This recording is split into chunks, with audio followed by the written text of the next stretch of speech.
నా పేరు సావిత్రి అంటారమ్మా. నీ పేరు సావిత్రి. అవును. మరి మీ తల్లిదండ్రుల పేరు, మీ తల్లి పేరు, మీ తల్లి పేరు తెలియదా?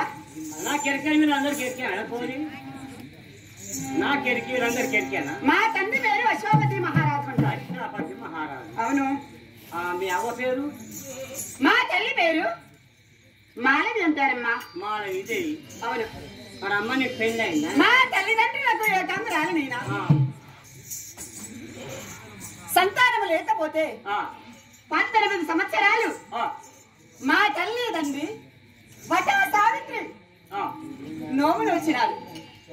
ఆ సావిత్రి దయ వల్ల 18 సంవత్సరాలు ఏకదాటిగా మా తల్లి తండ్రి వ్రతమాచరించిన అప్పుడు ఆ వట సావిత్రి ప్రత్యక్షమయ్యి అశ్వపతి మహారాజా ఏకాంధ్రాలు నైనా సత్యవంతురాలు నా వరంపు చేత జన్మిస్తున్నది అని పుట్టిన తదుపరి కూడా నా నామాన్ని పెట్టుకోండి అని ఆ సావిత్రి దయ వల్ల జన్మించినటువంటి దానిని కాబట్టి నా పేరు సావిత్రి అని పెట్టుకున్నారమ్మా. నీ పేరు సావిత్రి? అవునమ్మా.